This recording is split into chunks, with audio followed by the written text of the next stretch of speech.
Welcome everybody to MogTalk.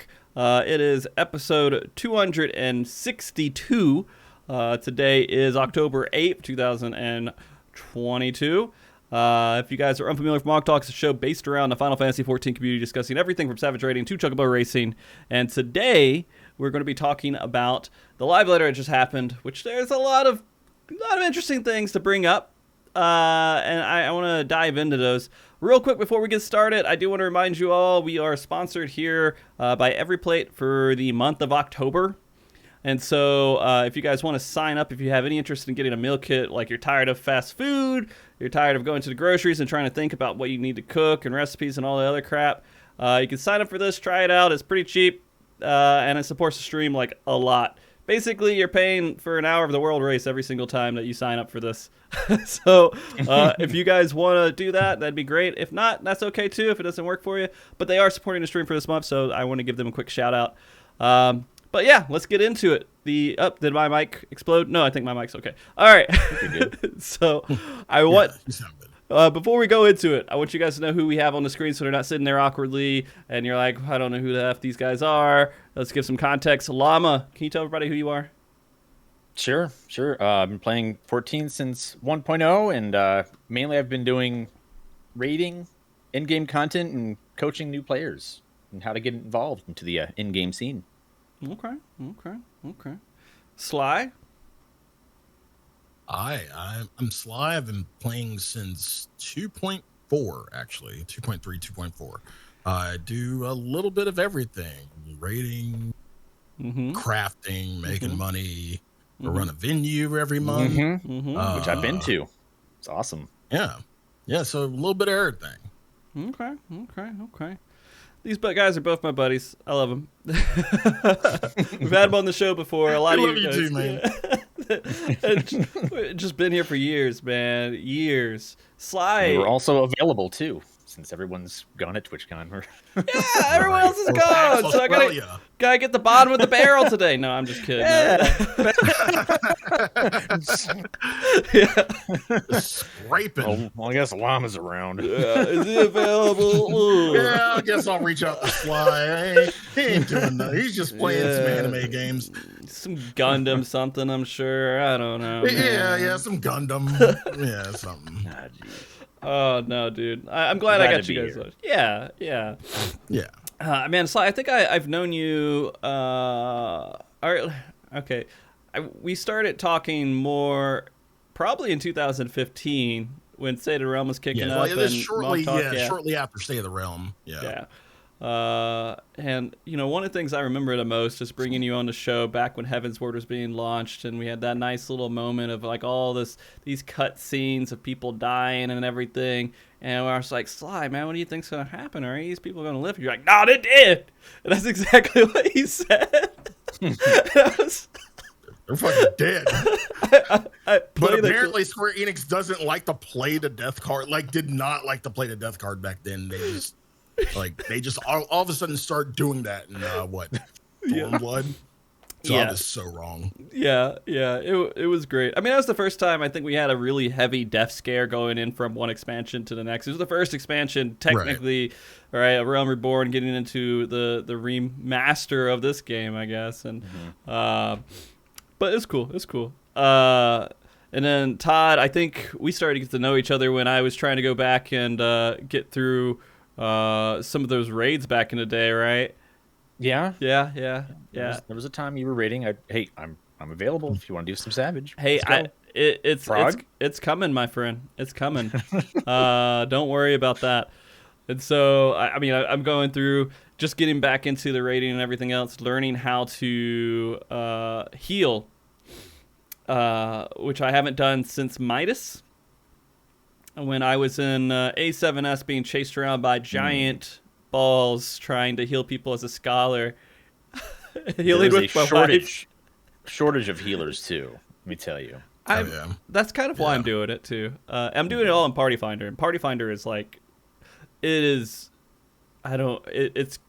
crack to me, I guess, man. I don't know. It is addicting. I don't know how the fuck you do that, man.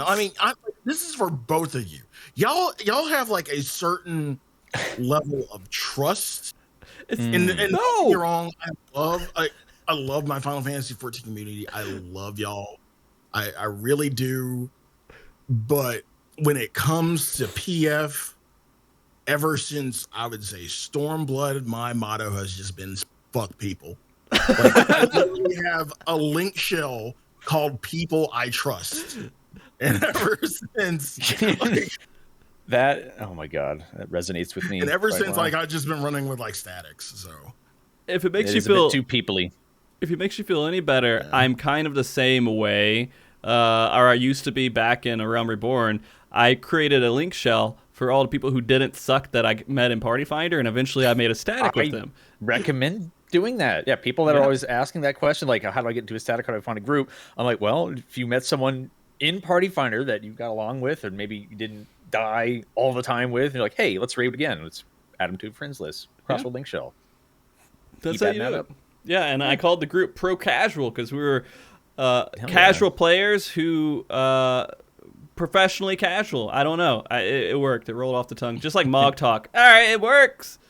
It sticks forever. I have to be honest though. Like, I don't really go. I mean, I do find like the full like random PF groups, but most of my groups are like more curated since I'm pulling people like from chat and like from chat, friends of the stream that just want to help.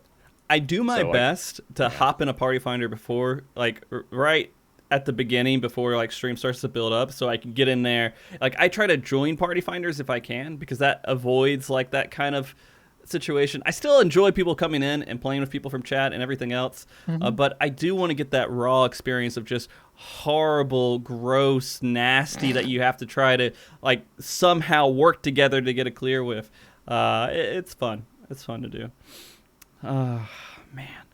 Because you know what? Man, Final Fantasy 14 players, they're like all over the place, but they could be some fun.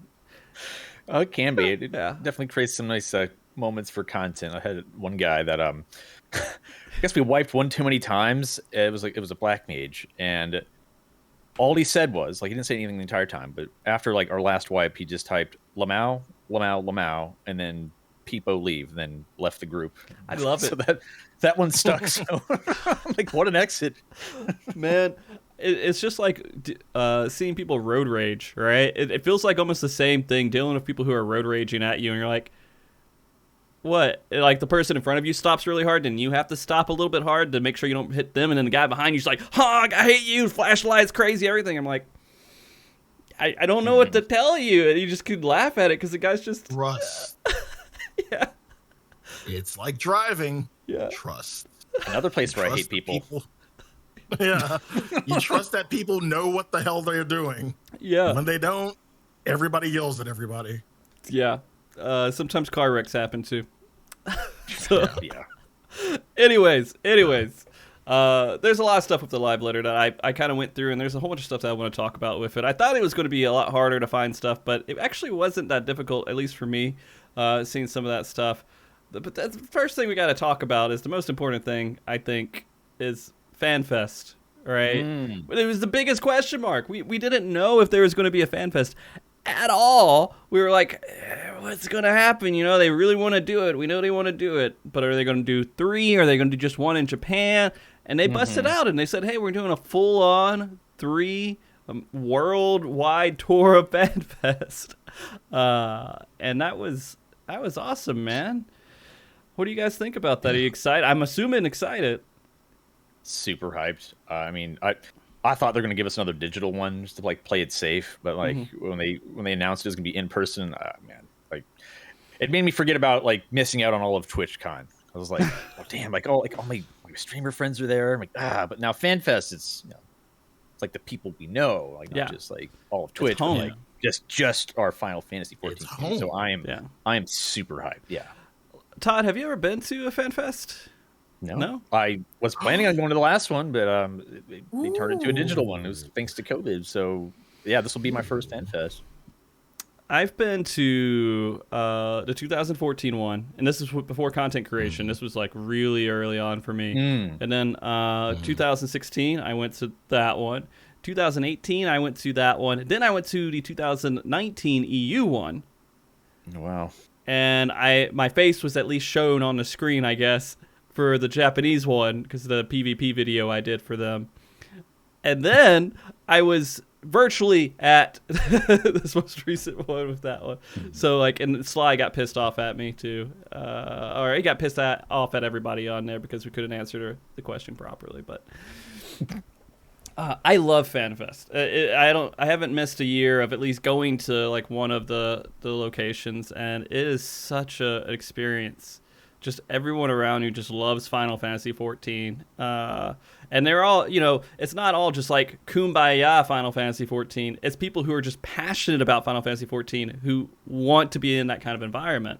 Right. So people aren't going to be there. People will still be critical of things, but they love the game. That's just like this show. We bring on people who sometimes complain, but it's all in like good faith that we understand that they also love the game.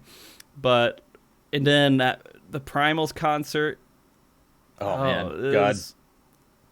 You think they'll have the Primals in the States? Yeah, they did it every single year so far. Yep.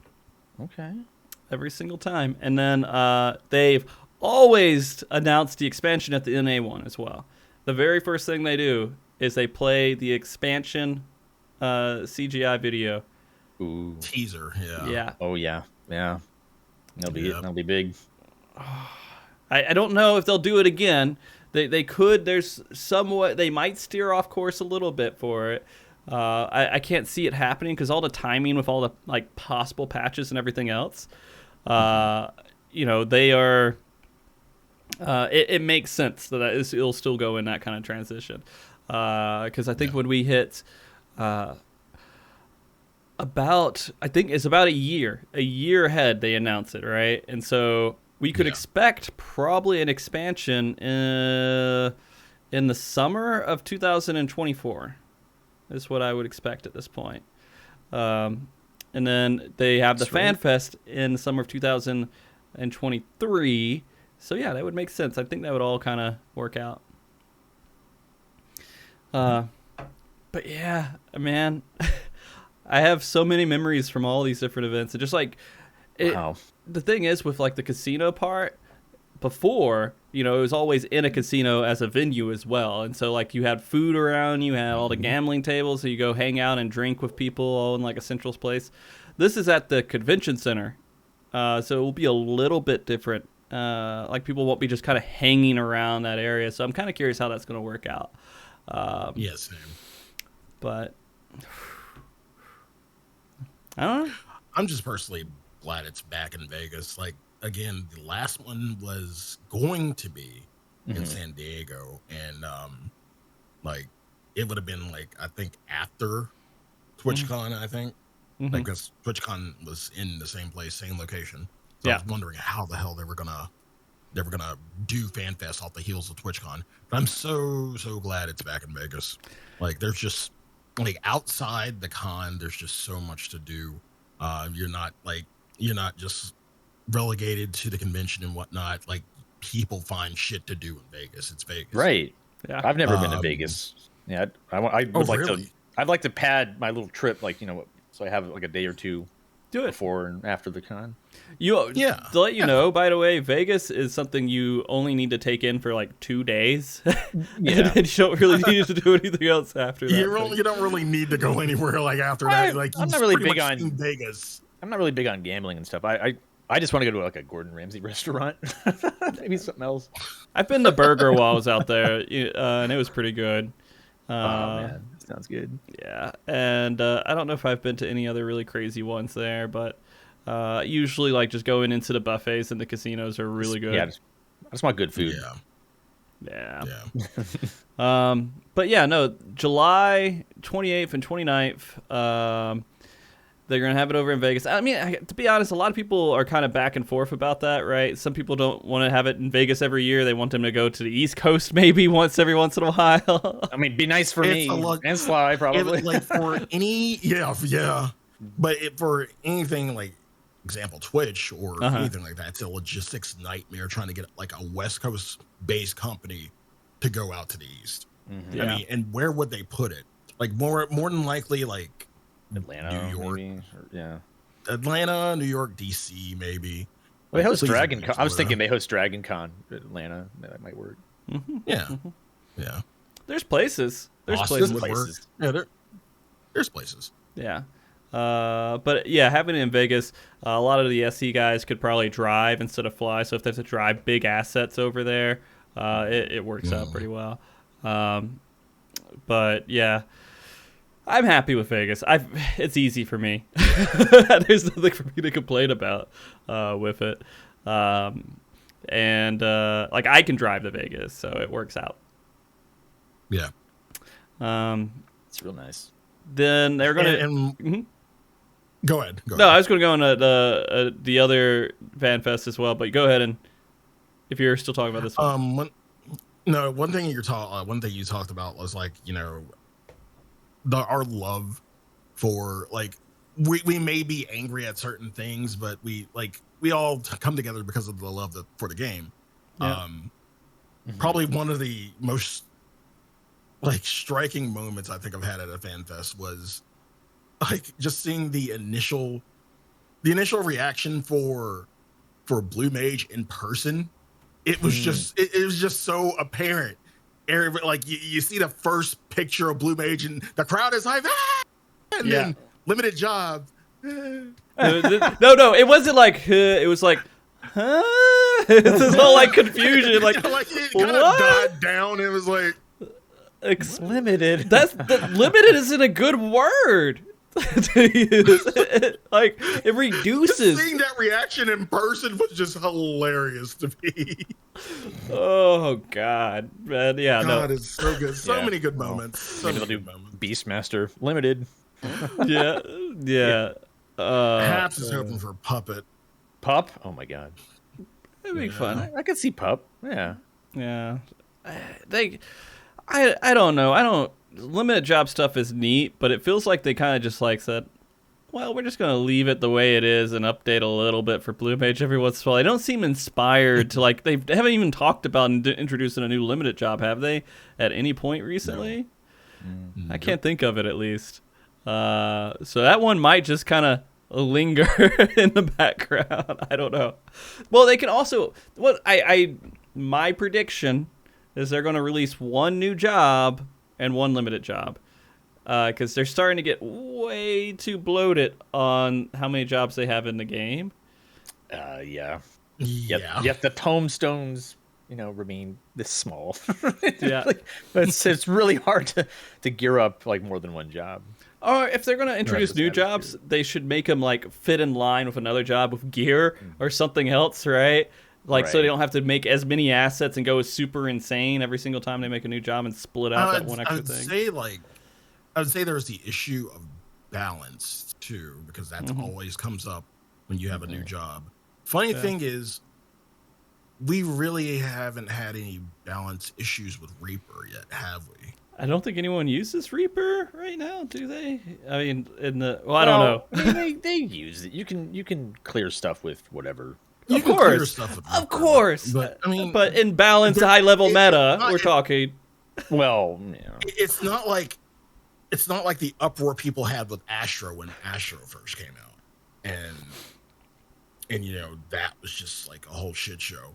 Like we really haven't had like for Reaper, we really haven't had any balance issues. Sage has been minimal at best because like it's a really strong shield healer. So we really haven't had anything big about that. So I kind of agree with you. Maybe announce a limited job and one, battle job, just to kind of keep balance in check and not throw everything out of whack. Yeah. Well, we're doing FanFest predictions already. It was just that's totally fine. Yeah. That's exciting. Wow, no, all this stuff, and so this is stuff that they'll kind of loosely announce over the FanFest, right? And so they'll have one, and they'll be like, they'll try to tell you one thing they might not say it at Vegas, right? They might not say what the job is. Spread it out. They might avoid that if they don't have a whole bunch of jobs to offer. They'll just say, Yoshi P will have a shirt. Yeah, he'll have a shirt. He'll have a shirt. Look for a shirt. decipher the clues. Yeah. Yeah. Boy. Just is ramping up, man. Next year is going to be crazy. Gosh. You know, people are talking in chat here. Well, actually, before I get to that, London is going to be, an awesome little fan fest to go to as well. It's going to, I remember the first time they did it in London, like back in 2015, they had a 1-day event, right? It was just a quick thing. But they're doing a full event. They have been doing that recently as well. I don't know how EU feels about it being in London. It seems like the best place, but where was it last time? I mean, it was in Paris. Oh, okay. Yeah. Because I don't know. I feel like with EU, there are like a lot of locations they can choose from, like that are pretty much centralized. You know, for Paris, London, anywhere in Germany, I would say. So yeah, like I feel like they don't suffer from the problem that NA has, like with trying to just keep it on the West Coast or trying to like take it to the East Coast. That's true. And then they just said Japan, right? I don't think they have like that full, all finalized, everything else. Early 2024. Yeah. It would be nice to go to a Japanese fan fest, but that's really cool. It's an ordeal. It is. That's a trip. Yeah, it's a trip. That is a trip and a half. And tickets are difficult. For sure. I think how they normally do tickets is that you have to have like a regional account, right? I think in the past they did it to where you can only have an account. You can only get a ticket if you have had an account for like a month or two or so before your tickets go on sale. Do you remember that? Or you could just be Mr. Happy and get invited. Yeah. I don't ever count on that. They'll invite me to them, but I always go through the same stuff of buying tickets and everything else because I don't want to risk that SC is going to be like, I don't really like that Frosty guy anymore. I don't care too much about him. And then I'm like, okay, well, at least I still got tickets and I can still get in. So I always do the motions to make sure I get there. But no, with the JP one, I haven't been invited. Like Happy was that one time. But my face was on stage. I can't complain, dude. That was surreal. All right. Other than that, people are talking about the servers right now having issues with NA. Yeah. And there's NA server issues during the live letter as well. Right around the time go ahead. Yeah, I mean, I got kicked off like right at the start of their stream, and several other people did, and it was just DDoS attacks. That's crazy. My knowledge. And they started talking about the NA DC expansion around that same moment, I guess, as well, right? I didn't think NA needed more servers. Do they? I guess that speaks to the health of the game and maybe longevity, and just so that they're increasing servers instead of just scaling back. It's a good sign. They're making a whole nother DC and 4 different worlds. So I like how they say logical data center as well. They use these technical terms that you don't normally see in other games. But yeah, no, logical data center. And they're gonna have is Dynamis. Some really cool names. I'm gonna try Halicarnassus. Got it. Yeah. Madun. Yeah. Yeah, sure. Marilif. Marlith, yeah. Marilif, okay, all right. And why can't I'm blanking on this? I should be able to say it, but Seraph. Yeah. Okay. Yeah. Okay, I got the second one. Yeah, I did it, guys. You did it. Proud of you. I guess they're doing this November 1st. So this is coming up actually really soon. Are they just trying to make sure they have a solid foundation for 7.0? It would seem that way. I think they kind of learned their lesson with, you know, not only Shadowbringers, but, you know, the current expansion. We get this influx. And yeah, I would say it's future-proofing, but we get this influx of people. I feel like we get the influx of people right before a new expansion. And you see a little bit of carryover into the expansion, and then a little bit of drop off like in the middle where content is huge and everything. I feel like people try it, you know, do their things, and then, you know, go back to what they usually do. Yeah, a lot of the big streamers do that, consume the content, and then they're gone. You never see them. Yeah. To the next patch. So they're just trying to make really big servers to make sure that when they do get that huge burst, that they can handle it. Because I know Endwalker messed up a lot of things for a lot of big streamers that were coming on. They couldn't really play when the servers first came out. It was really difficult for them, the ones that weren't as dedicated to getting in. And so they probably lost a little bit from that. But my cat's drooling on me. Sorry. Yeah. No, it's okay. That's good. Yeah. That's good. But I think it's going to be pretty interesting to see how this all plays out. They're definitely hoping for a really big 7.0. They have to be, right? Because 7.0 is, I mean, they already started a new story, but this is like going into that expansion is going to be like the true launch point of going in and away from this old storyline. We're still going to have Scions, apparently, I guess. They're not going anywhere. Soon as the story ends, they're like, "Hey guys, let's go out for a journey again." I thought we were going to be like done, but I guess I was wrong. But anyways, Tataru, she's just going to run the world. Yeah, she probably is. Pretty much. She is. Yeah, it's going to be the new Rowena. Yeah, I can see it. Housing lottery on all these places, November 5th, so shortly after they come up. It's like they're I don't know why. I imagine that they're making these servers so people can have houses.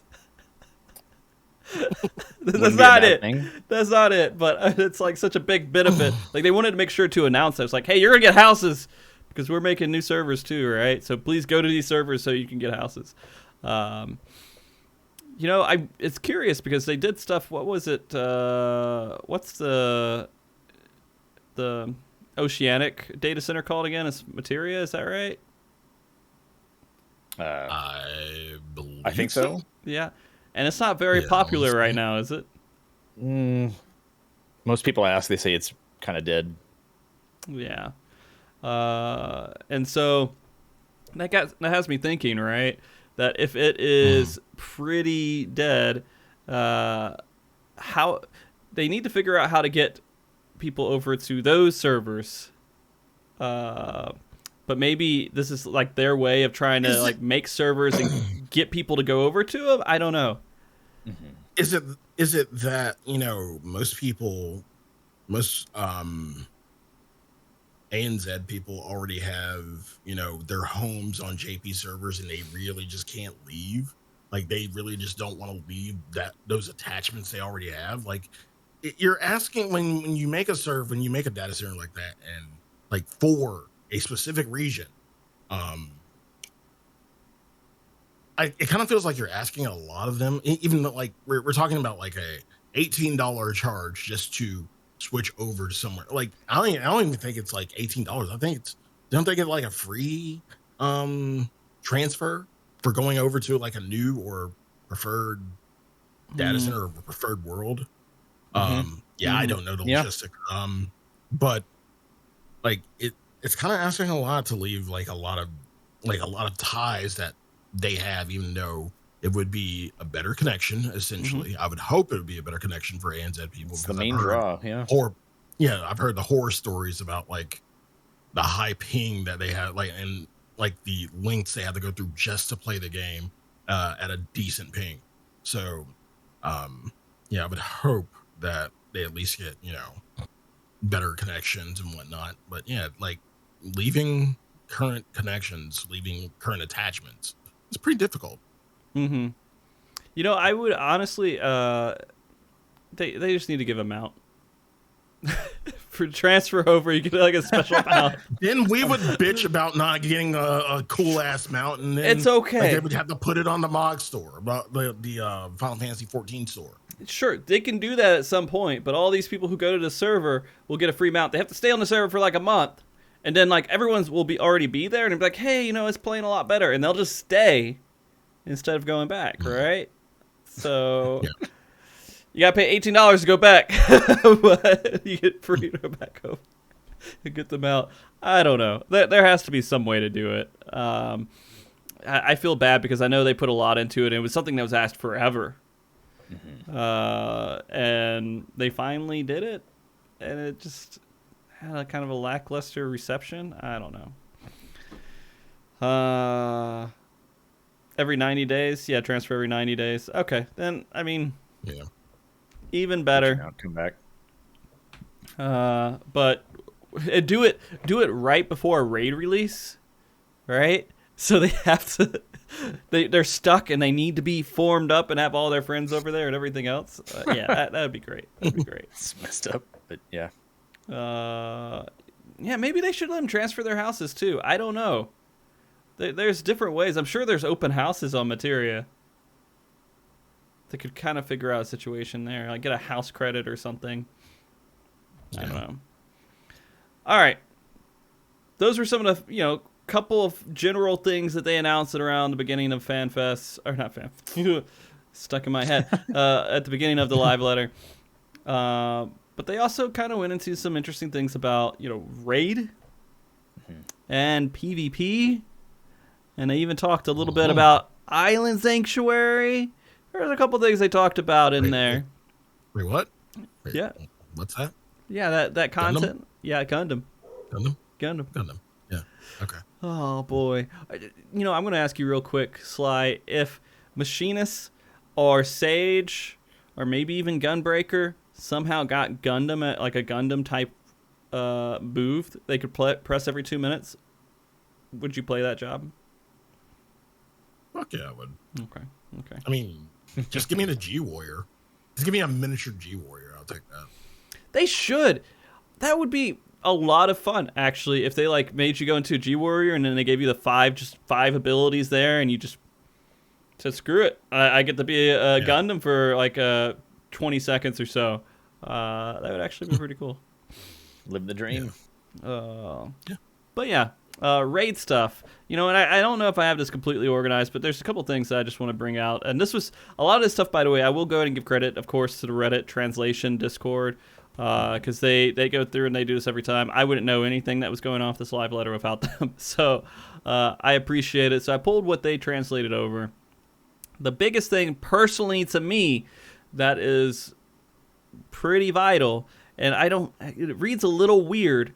So, but I'm pretty sure it means we're going to get an ultimate in 6.3.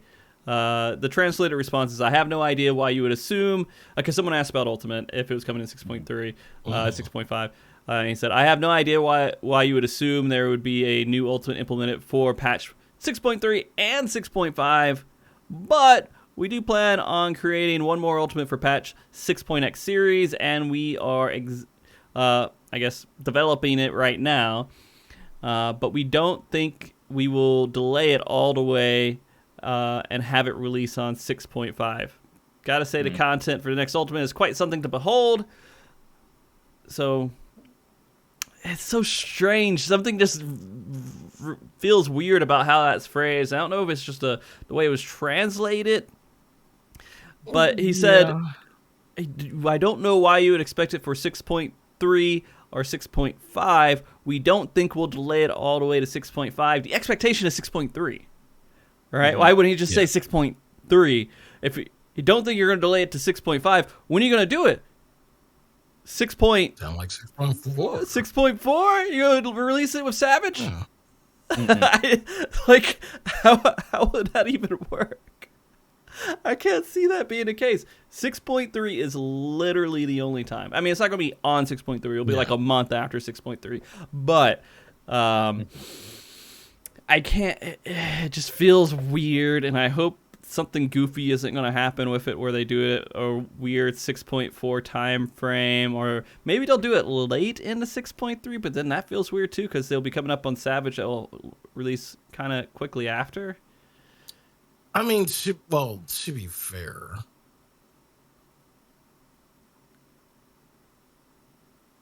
well, I don't know. They need some time in between. Yeah. I mean, Todd, how are you feeling about this? Seeing as you are pretty much what I considered the leader of the DS, like one of the licensed positions of the DSR support group. Still how are you feeling from about? There's So you need the support group. I mean, like, I'm excited for Ultimate, but I wouldn't feel too bad if it were like a 6.5, like a later release, because there are people that I know that still have not cleared DSR, like a lot of them, and they still want to prog, And they're yeah. And just, if we had a bit more time for that, just to help others, great. But we'll take what we can get. But he said he doesn't think they'll do it at 6.5. So 6.3 is the only option. So if I'm gonna like pull from what this said, it means that they're working on it and they are gonna do another Ultimate. They plan on doing it. They're doing it. They're making it. It looks really cool. He's excited about it. No mention of how far they are into development with it, but he likes it right now. I think this is a very strong, soft, not like medium firm yes on 6.3. I think he's just trying to leave like a small possibility that it will be pushed either right before 6.5 or right at 6.5, because he doesn't think it will be pushed to that, but he didn't say explicitly, it's not going to happen that way. So 80% chance 6.3 is going to have Ultimate. That's all I can get from it. 6.31 is the expectation. Yeah. And they didn't say when the next live letter was going to be, right? I didn't see it anywhere. Did not. I didn't see it. No. We could expect that live letter probably in December-ish, I would think, or November-ish, somewhere in there. Man, this really matters to me though. It's like super important. You know how hard it is to plan for an event. I know you want to schedule all that stuff and Jeez. So we'll see. I mean, he could give vacation, like holiday vacation, to his team again, and put another couple of weeks in the patch cycle. That's fair. He's done it before. Yeah. So, all right. Well, we'll see. I'm excited because if it does stick to that, I have a lot of cool stuff that I'm going to be planning out for that event. It's just, it'd be really nice to have a little bit stronger of a yes here. I don't know. It really would before, financial things start going in that direction. But right. All right. Well, other things he talked about, Raid, is the Extreme. And he had some comments on it that is like really fast pace, crazy. Yeah. I would agree. Yeah. And he said that they kind of did some puzzle ones recently, so they didn't want to do that as much. They wanted to go more fast paced. And why not both? A fast puzzle? Yeah, fast puzzle, man. Okay. Yeah. I mean, I don't know, like, in terms of some of the EXs, I'm a fan of the, puzzles. Like this one is it just felt better. I mean, it didn't have any like puzzle type mystery to us or anything like that, but it's still a fun fight. I like Barbara Gordon EX. Yeah, I haven't cleared it yet. Still working my way through Healing Party Finder on it. It can be tough on healers, like first time healers. Yeah, a lot of damage going out. It's really I'm realizing where the holes are, and it's starting to kind of fit together. It's not that hard. It's hard to recover. Yeah. It's very hard to recover. because once these partners die for enumeration, and you're one of the people who die because your enumeration partner dies. It certainly does. So that's the challenge that I've had so far with it, is that the recoveries are difficult if you don't have everybody up for these. Everyone needs to be alive. You just pray a tank's targeted so they can just invuln. They can just take the ring, or they can just mitigate. Yeah. No, they're saving their invuln for the double tank buster. So they could just admit that. Yeah. They could. They don't. They could. You know how many Dark Knights use Living Dead and I don't have to heal them to full because they don't go down to 0? It's crazy. But anyways, I'm having a lot of fun with it. I think that I hope that they don't do this thing like, okay, well, it was kind of crazy. Let's dial it back and not do it so crazy next time. Right. I feel like this is a good spot. This and what was it, Suzaku? Is that the right one with the bird and the Simon Says puzzle? What was that? Yeah, that's the one. Yeah. Mm-hmm. I love that one. It was one of my favorites. Yeah. Just seeing people go down the toilet is just great. Oh God, man. yeah, that was great. That was fantastic. Well, one thing to consider is like this is our trial series apparently. Last expansion we had the weapons, so Sapphire got relegated to a single player instance. So you got to wonder which one is going to get relegated to that. I mean, like if we think about it, we had the dungeon. Right, one of the fiends was a dungeon boss already. Right. Then we have this fiend. Then there's 2 more apparently, plus the big bad guy at the end. All right. So if we look at 6.3, 6.4, 6.5, that's the 3. That'd be my guess. I don't know. You think that one of them's going to be a single fight? Either that, or they combine the 2. Or they combine the remaining 2 and then go Bez as the last one. We'll see. Yeah, there's some stuff they could do with it. I mean, people know the lore of Final Fantasy 1 way more than I do.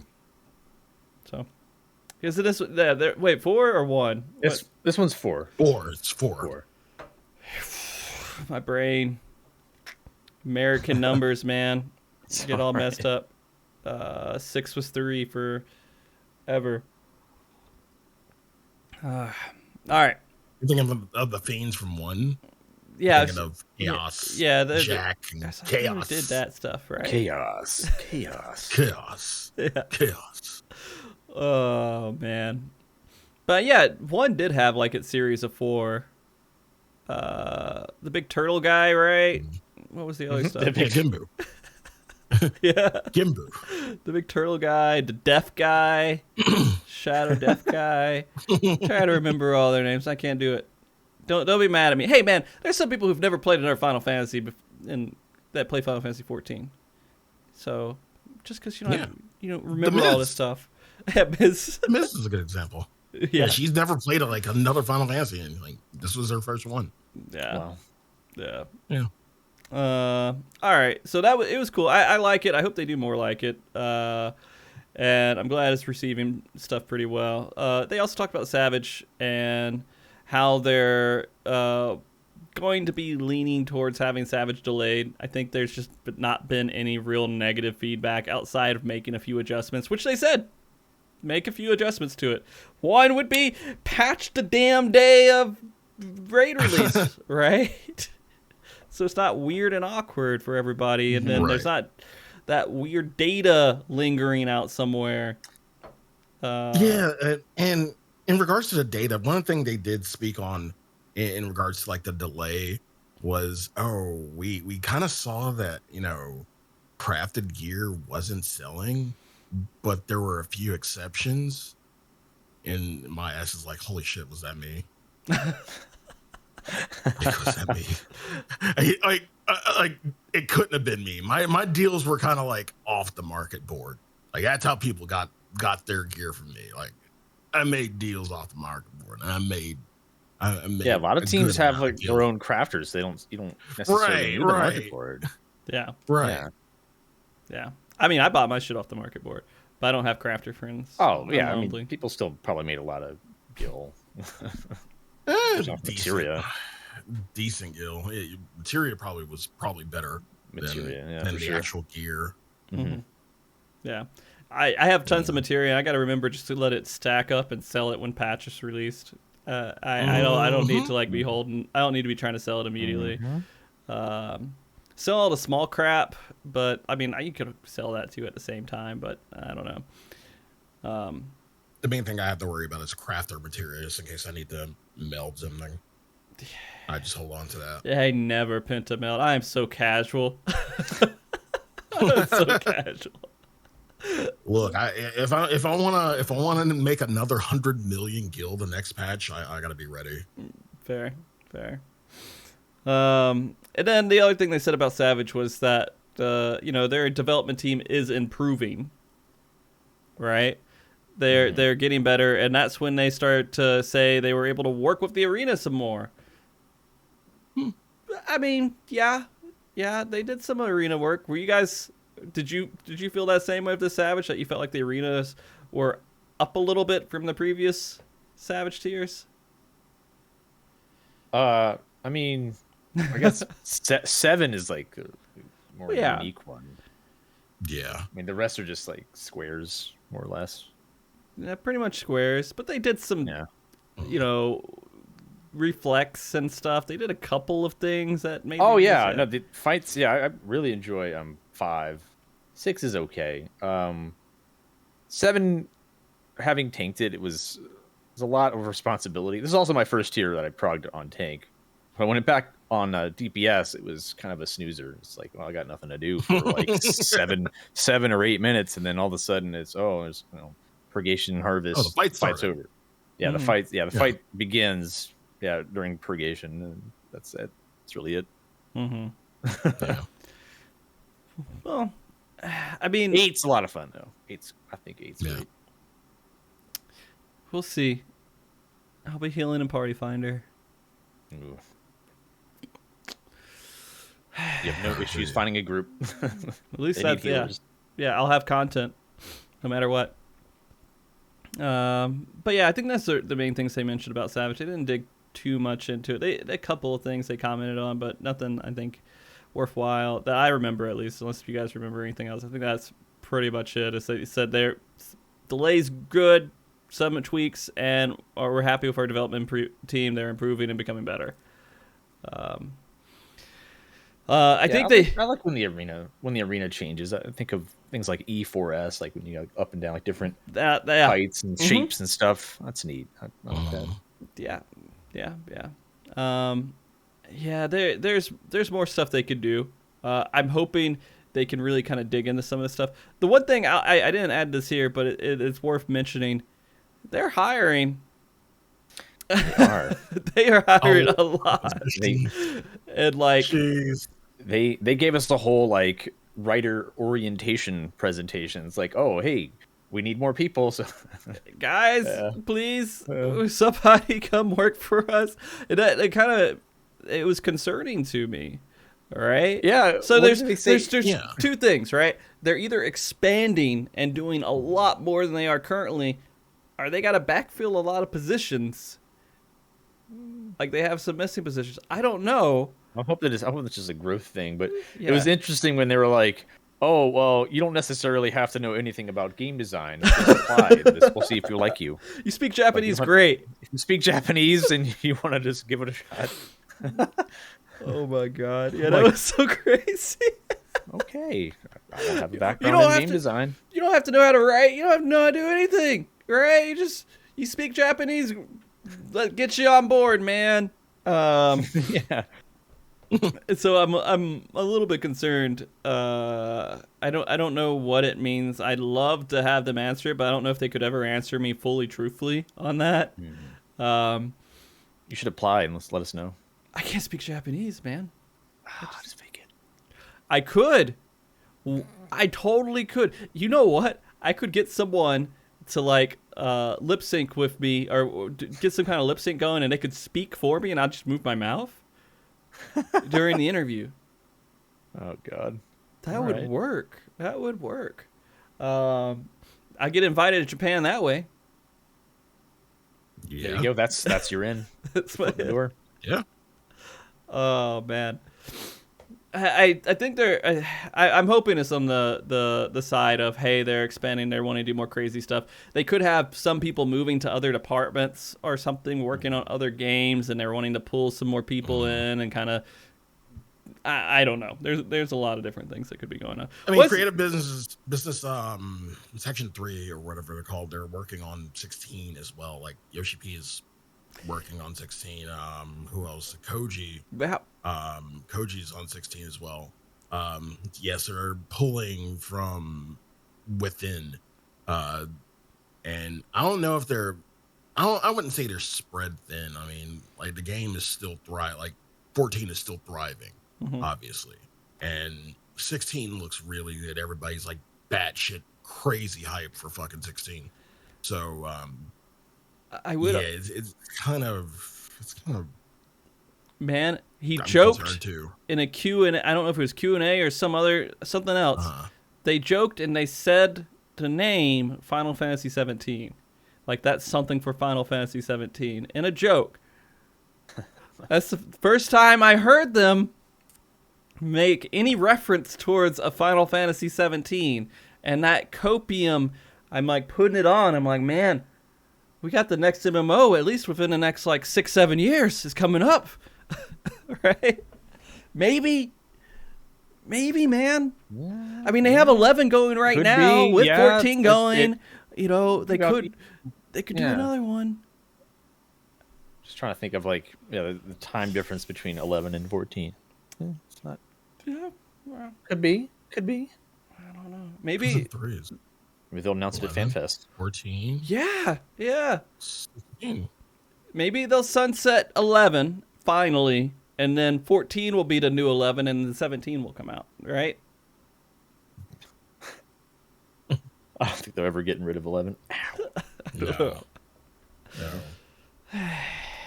Man, I want to get rid of the spaghetti code. I just want to move on to like a fresh start with Yoshida and see what that looks like.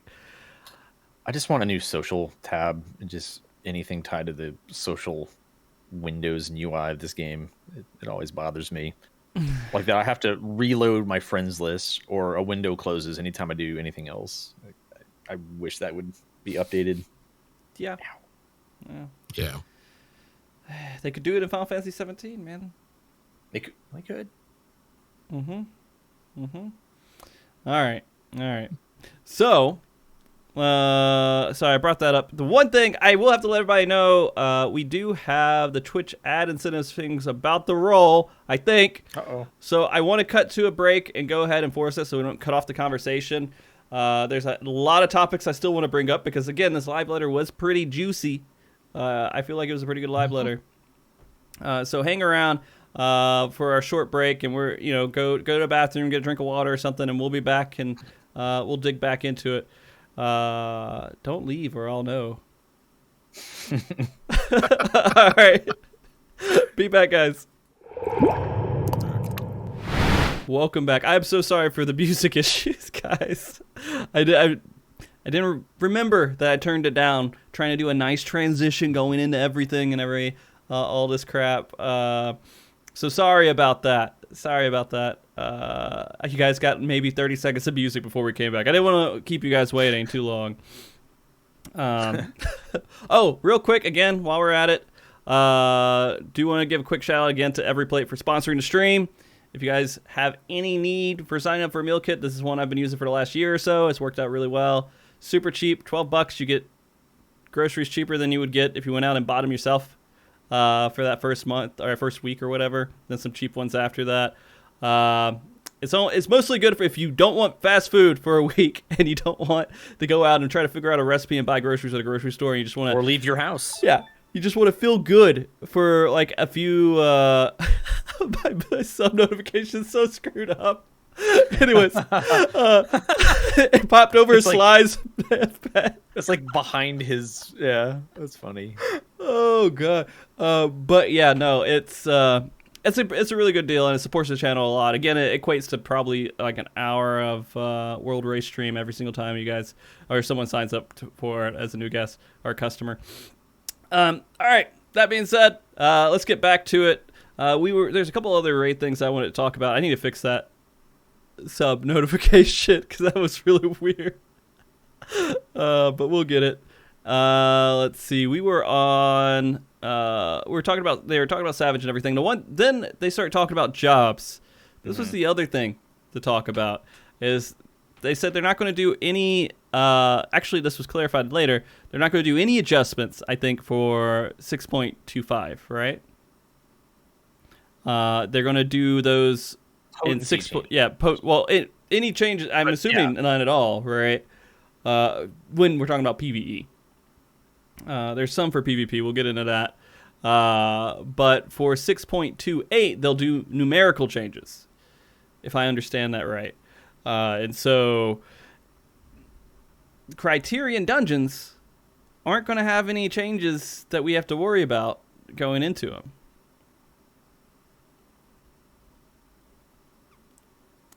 How do you guys feel about that? Well, I mean, I'm sure some of the range players would like to see some changes before then, but I do think we are getting potency changes for 2.5, and I think more. I don't think so. I don't think so. That was my understanding. Was that why? Because it was a mistranslation that was corrected later. I'm fairly confident. Fairly confident. Like if we go back and we look at somewhere is posted. Wherever the Reddit thread for changes and all that other stuff on the slide, somewhere else it says nothing's happening in 6.25 with changes. It's happening in 6.28 for some potency changes. But yeah, I don't know. It's a little confusing. But somebody can confirm that. Maybe you guys could go look up something real quick. I don't know if it's in the Reddit Discord. You might be able to see it. Yeah, there we go. Yeah. Numerical adjustments for 6.28. Okay. Which means 2 weeks after Criterion Dungeons are released. 2 weeks after. So I don't know how important that is. I don't know what difficult 4-man content looks like, right? And so I don't know. Brand new territory. Yeah. We kind of like we're kind of guessing here, but one way Mike and I have talked about this. One thing we could see happening. I mean, like the thing we already know is that you have to, kill trash before you actually get to a boss. One thing we can see happening is something similar to Delubrum Savage, or like just Baja in general, where you would have to duel a certain enemy at certain times. So like everybody would like split off and like have to win their duel, or else you wipe. So each member has like their own responsibility. Yeah. So like you would have like the initial rat fight, for example. That's the only example I have. You'd have that, and then somewhere further down the line, you get to a point where everybody has their own thing to do, and like Delubrum. Yeah, I mean, like that it would be imbalanced for certain jobs, though, right? I would hope that they balance it for every job. I would imagine them doing it just for one role in the dungeon. I couldn't imagine them just doing it for one role. That would just seem like, for Delubrum it worked, I think. But for something as small scale as this, I don't think they could get away with that. Yeah. If I feel like we don't know enough, like there's stuff out there and there's assumptions out there, but I don't feel like there's enough solid documentation on what this stuff looks like. I think the very most difficult one. Well, okay, so let me make sure. Chat, are you lying to me? All right. Variant can be done solo, but not Criterion. I think we're talking about Criterion. Yeah. And then we're talking about Criterion. Valorant is in branches of 1 to 4 players. And what's the difficulty levels again? Let me make sure I understand that properly. How does it scale? It's like, is it Criterion first or Variant first? It's like, I think Criterion's first. No, I'm sorry. Variant's first, and then Criterion's extreme level. Okay. Yeah, Variant. It's supposed to be normal, savage, or normal, extreme, savage, right? that's the direction it goes. I don't know why there's so many damn names. Why don't they just say normal? It's ass. Yeah. I don't know. So yeah, I think they need to make it difficult enough to where you have to have 4 people that all have to play well for it to be savage. I mean, it doesn't have to be like perfect, but they have to play well. They have to do mechanics right. You can't just say oops and then like have the tank solo it like we do in normal dungeons right now. So a healer or a tank can solo every single dungeon boss, I think, right now, right? You get, a fair share of people with innovative play styles in just your normal dungeons. So it's this will definitely be a step up, and it'll challenge people to maybe think about their job and like their role, and maybe read their tool tips a bit more, and maybe play a bit better. I mean, it may not be for everyone, but do we think this stuff's going to be balanced in any way for jobs? It has to be. I mean, I feel like it has to be. Wow. Yeah. Yeah. You're thinking that there's only gonna be like one meta for this? Like no, 100%. There's going to be one, maybe 2 or 3 metas. I don't know. It's one of those things to where, like, did you guys ever play Guild Wars 2? I know it's changed a lot. I have not. At the start, I played on launch. At the start, did you max out? Did you get to the higher levels? They didn't really have raid content then, but yeah, I did. Do you remember what those dungeons look like? Oh God. It was 4, I think, was it Marauders and a Mesmer or whatever? And that's what it was? I can't remember what the job names were exactly. It's been so long. Yeah, It was not balanced. Everyone did this one strat to spam these dungeons, and you couldn't get... Yeah, Warriors, and Mesmer. And I don't know if these will turn out to be that way or not. I mean, they've never made a difficult dungeon before. It's a whole nother experience than Savage, I would think, right? Like, are these dungeons going to need CC? I would imagine, yeah. Yeah. I think they need to. We're talking about hiding mobs, yeah. Okay. It's a lot more on the line. You can't have one person just die. No, I mean, it resets the whole dungeon. Yeah. I mean, and if it's that punishing for death, it makes me think that it's not going to be as difficult once you get it down, right? Because the difficulty is not dying. Because if you die, you're dead. You die, it messes everything up. That's hard punishment. And so it's just stay alive. I mean, Palace of the Dead was kind of like that too, right? Just don't die. I mean, you could do it. It's not But you horrible. could res as well. You had stuff. You had tools to res. It wasn't as punishing. It's true. That's true.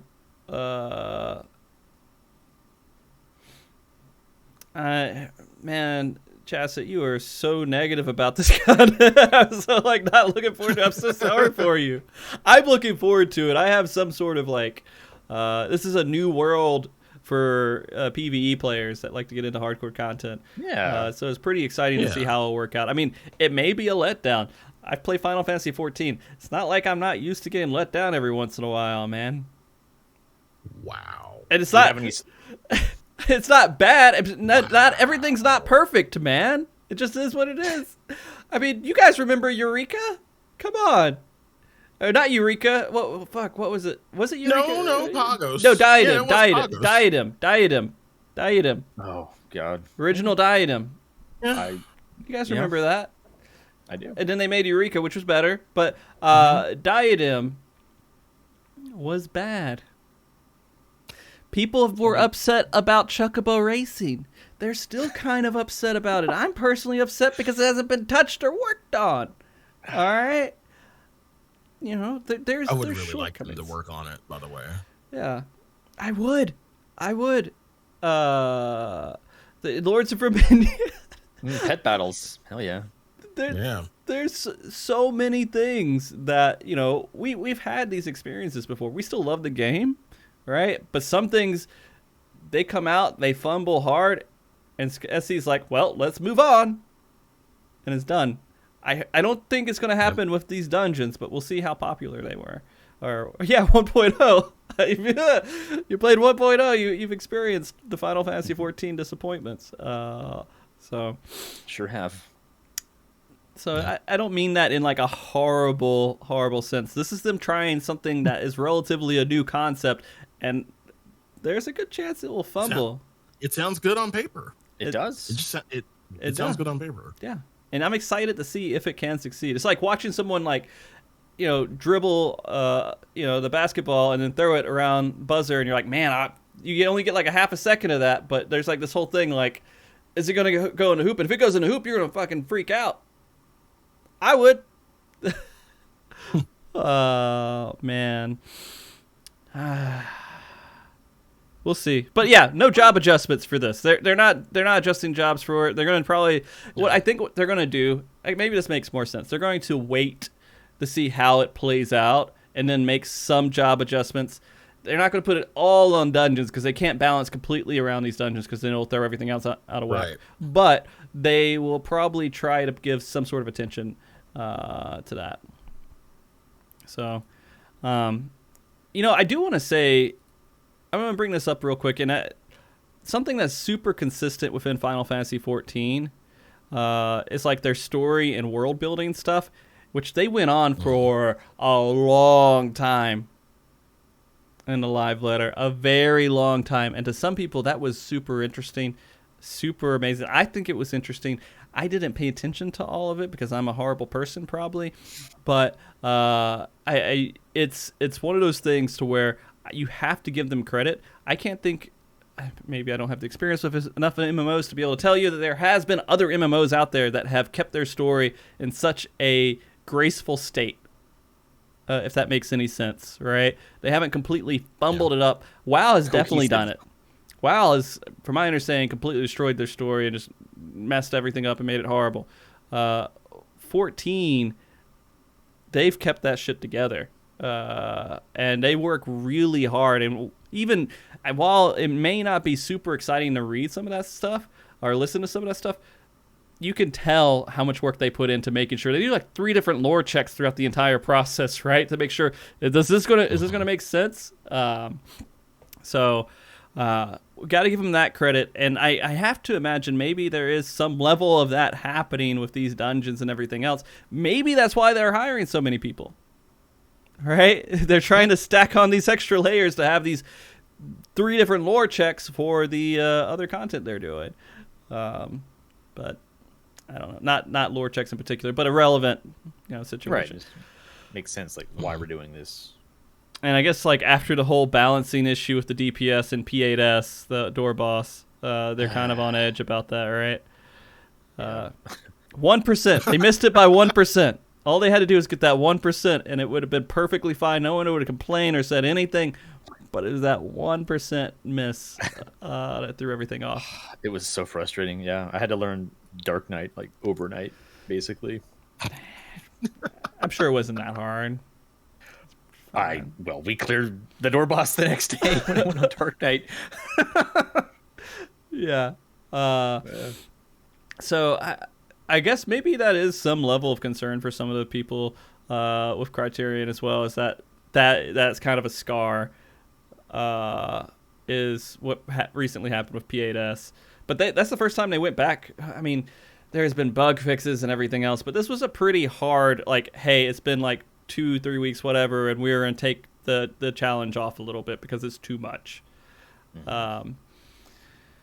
So, guys, I think we're gonna run into that with Criterion Dungeons. I don't think there's gonna be. I don't know. It'll be too hard at first. People complain. I think we should just leave it. I don't just let people kind of wade through and figure it out. Let their four-man statics break apart. Optional. We're a resilient community. I really, you gotta have a little bit more faith. Okay, I think you're the one who doesn't want to do Party Finder, man. Look, well, he's got 3 friends, right? Fave. Yeah, I got friends. I have friends that I trust with this. I'm not gonna do this shit with randoms. The fuck I am. I might. Discord required. 3 mistakes equal kick. Tangent. Brain dead strat. I can't stand Discord with people I don't know. I hate it. It is literally soul crushing to me. I'm a horrible person. Like, if I get in a Discord with you, Llama, I could do it. But I can't do it if I don't know anyone in there. And they're just like, Party Finder, hey, get in here for call-outs and everything else. Nope. I'm not going to go into your Discord and hear your friend eat Cheetos on the mic. Or the passive-aggressive, like, they relink the Discord and chat after a couple of wipes. They're like, here's the Discord. Here's their Discord again. If you didn't get it the first time.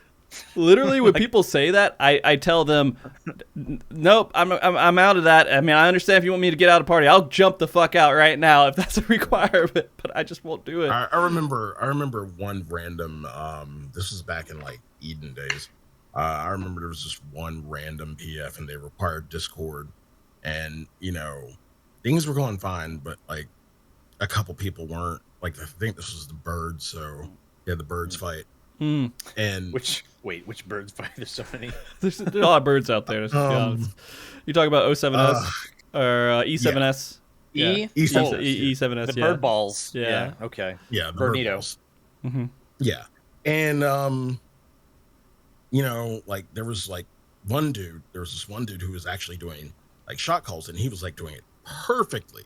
Like it was easy to get, it was easy to like understand, and this was like Prague. And this one dude just got so fed up. He was like, wait a minute, like, to dude who's doing shot calls, shut up for one pull. I want to see who knows them. I'm like, wait, we need that. People need that shit. Why are you stopping him? Literally, I want to see who knows the mechanic. They obviously don't. They don't. No. Yeah, no, that's part of rating. What's that gonna prove? Yeah. What's that gonna prove? And it's just like that's why I don't trust people anymore. Yeah. I'm just some dumb shit. Mm-hmm. And the other reason is, like, I didn't have to start separating my audio because I don't want Discord to show, like, with random people talking in a Discord over stream. Mm-hmm. I don't trust it. Yeah. I grew up back in the day with Call of Duty voice chat rooms and stuff like that. Not as much card. It's more Counter-Strike, but that's similar to that stuff. And so I don't trust that kind of stuff as much. Final Fantasy 14 Discords are a little bit better. But you know what we could do? The guest star stuff. You could start having people you're raiding with join in the guest star stuff. And they don't do cam, they can do voice only, right? And then they're accountable for what they say. Because that's what they mentioned. They mentioned that on Twitch. They said that since they're linked to a Twitch account, if they say anything bad, it's on them, not on you. True. I mean, like, for me to use that feature, I think it'd be neat. Like, maybe if I had a streamer collaboration, like maybe if for some reason like they didn't want to stream at the same time, they could just be a guest, like on my stream, like while we help out the streamer. How many you could like half the then streamers? You could see both of our reactions, for like mechanics and prog and stuff. That'd be kind of neat. Todd, like half your raids are with some streamer you're trying to get through. It's a lot of fun. Yeah, we'll go with viewers, but we've been reaching out, like making friends in the directory, and it's been awesome. Like getting people that normally don't touch raid content, and it gives like their community some insight and like, well, if they can do it, I'm like, hey, I want to do that. Or and then they go into Party Finder. Freak out. They go into Party Finder without you. Hey, wait a minute! I think I teach pretty well. I try to like. Well, no, they do fine. They do fine, but they experience a completely different world. Oh yes. Oh, you're talking about after the fact? Then they go into Party Finder. Yeah, it's.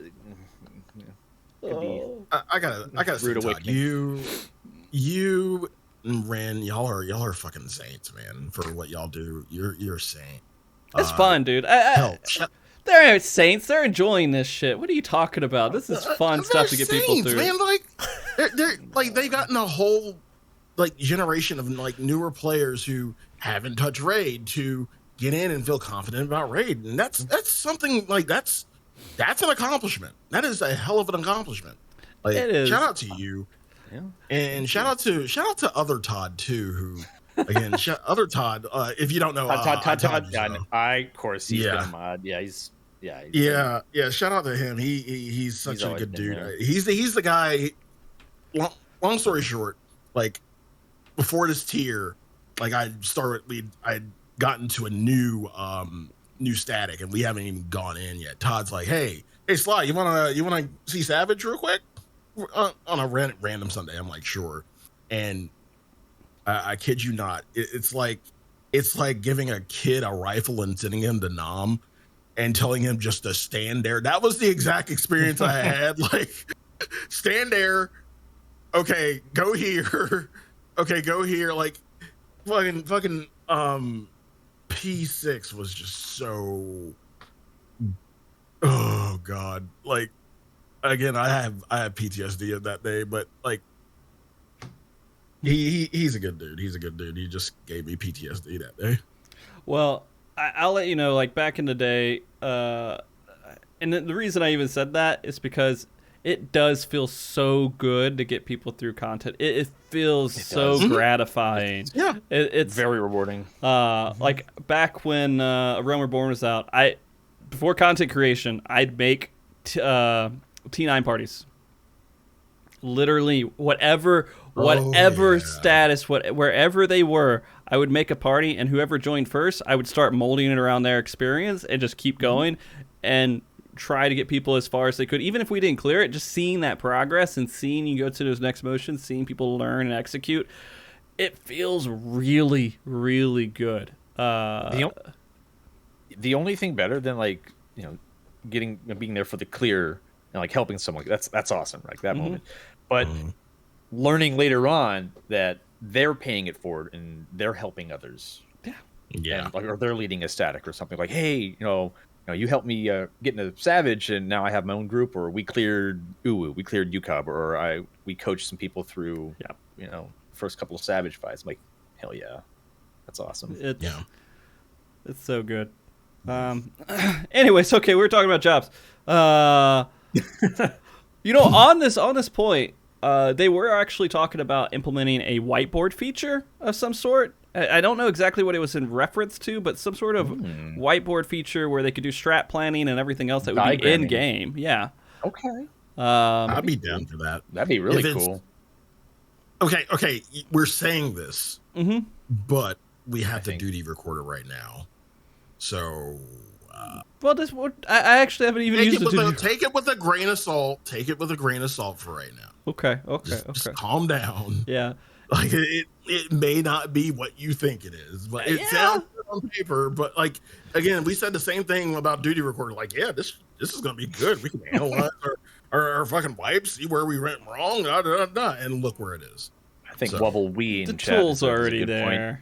The tools are so those tools for seeing like your footage are there at some level, but the whiteboarding stuff, there's a couple of solutions out there, but having something internal in the game, I think people will make use of it in some way. I do think I think it could be very useful. I do think there's going to be a lot of dicks. Well, but I mean, we kind of do the same thing with. Well, yeah. I mean, we kind of do the same thing with like marker placement. Like, I use that as a coaching tool. Like, oh well, here's how this mechanic works, and I'm moving markers manually around. Like, if I had some sort of pin tool, I could draw on the arena. I'm like, this is where we go. This is the pathing. Like, that would be nice. Like a marker, I could actually draw, and people could see that line if that would work. One thing. Do y'all remember the? Y'all remember the whatchamacallit? Jesus. Okay, that's all right, Tom. Yeah, sorry. I'm supposed to feed the cats here soon. She's letting me know. Gentle reminder. It should be okay. The job trailer, the initial job trailer. I remember that little board, and it had like little tiles and everything, and you could see like AOE's in the trailer. Mm-hmm. That would be a good tool. Yeah. I asked them, I'm like, please make that a thing. We would love that. Just make like arenas that we have currently, and just allow us to do that, and just like, game plan like that. Yeah. The chess set. And they make websites that kind of do similar things to that. Oh, for sure. Right. But having something in game would be perfect. I mean, you see in Party Finder, people just link raid plans. That's part of the description. Yeah. Yeah. I mean, if you put a macro up, they'll ignore it. But yeah, the raid plan, they might. Yeah. I've seen a few more macros in NA, but I don't know how to read them. Just like everyone else. That's fair. But yeah, the one note they did say is that if it's successful in other content, they might implement it in other content like raids. So the whiteboarding thing isn't like something that'll be right in raids. I think they're gonna find some other place. I don't know. I couldn't get the full context of that. But then why bother? I think there's. First? I feel like they need to have it. I think so too. I think that's where it's useful. That would be the test. Yeah. Raid should be the test. Yeah. And maybe someone out there has better context than I do. I just saw this as one of the responses throughout the translation and everything, and I thought it was interesting. But we'll see. Maybe it's whiteboarding for like how to get to a house faster than everyone else. I don't know. And it's not really a thing anymore. You can draw your path that you're going to take, which house you're going to get. Yeah. Yeah. That kind of stuff. Well, I do want to talk about PvP a little bit too. I'm just going to ask this because I feel like I always have to ask this before I talk about PvP. Not as much during this expansion, but at least I'll do it anyways. How into PvP are you guys currently? I've done very little. Okay. Yeah, I've done some Crystal Conflict. I do like frontline dailies every now and then. I have very limited experience. I haven't done any seasons or gone through like the rankings that much. It was fun. Right. I just didn't stick to it. Mm-hmm. I kind of feel the same way. Like the first season was probably the most fun I had out of Crystalline Conflict. I feel like now queue times aren't bad. It's just like when I do queue, the matches I have are fucking terrible. Then again, for my, I've been screwed. Yeah. Mm-hmm. As an alternative, like Todd says, I do frontlines, and funny thing, I'm having more fun in frontlines than I am in CC right now. Well, that's pretty funny. Something. Yeah. That is saying something. Wow. I think one of the issues with CC is that it's there's just so much going on. You still have not as much control as you want to have in a match. Mm-hmm. So it's. Mm-hmm. I feel like that's starting to wear on some people.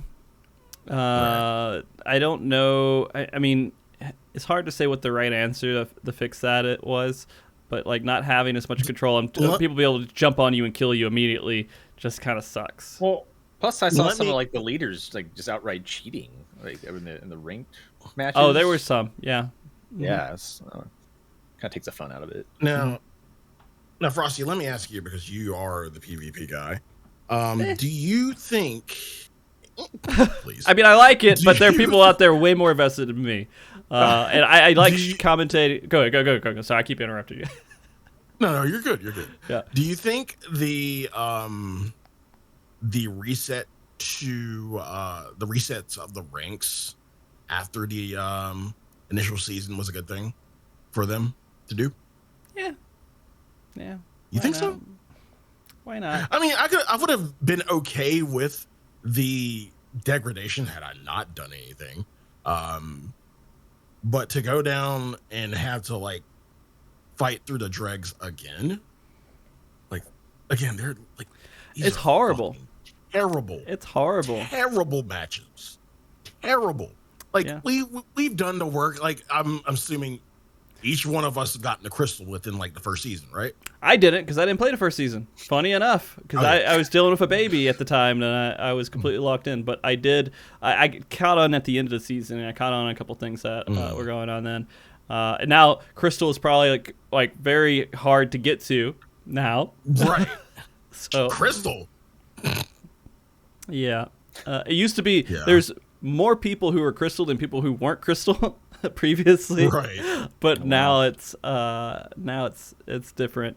So we'll see. It is very difficult to kind of climb through all that because you could be good, and all you need is people wanting to kill you. You have to find this groove. And maybe I'm wrong, and somebody could correct me if I'm wrong, but my understanding is you have to find a groove where you see, all right, if I do this one move and I can just kill these people and put them in an unfavorable situation, it'll be enough to kind of snowball things and let their idiot players keep tripping in and letting us kill them one by one until you get to a point where they stop doing that. Then there's like a whole nother level of like, how do I make them not target me and kill me immediately and still do that one thing that will let us kind of snowball forward a little bit and win one or two engagements, because you have to win a couple engagements in a row and not completely snowball it. But I honestly think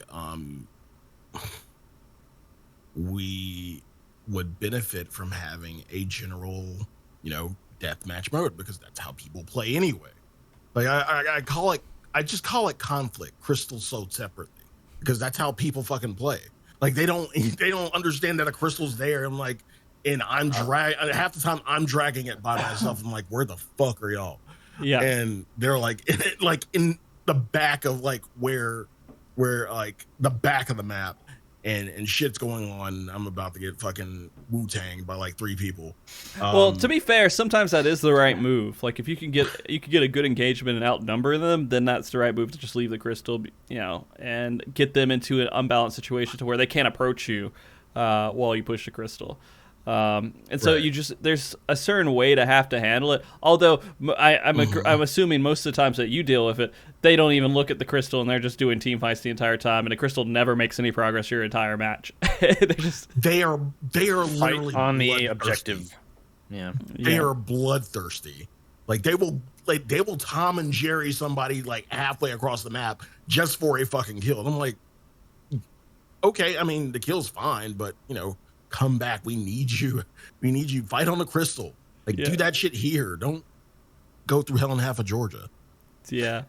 I mean, but that being said, I do want to see Crystalline Conflict come back and them to put a little bit more focus. I do feel I have this itch that's going on right now that they are going to be focusing on a lot of other things, and they're leaving Crystalline Conflict to kind of sit and stew and hope that it kind of just keeps going and is successful. It's in a good situation, but they need things to push it forward. I will say, go ahead. No, we would benefit from more maps. That's all I was going to say. We have so many maps. I don't want You're right. You are right. 3. I looked at one map for 3 years.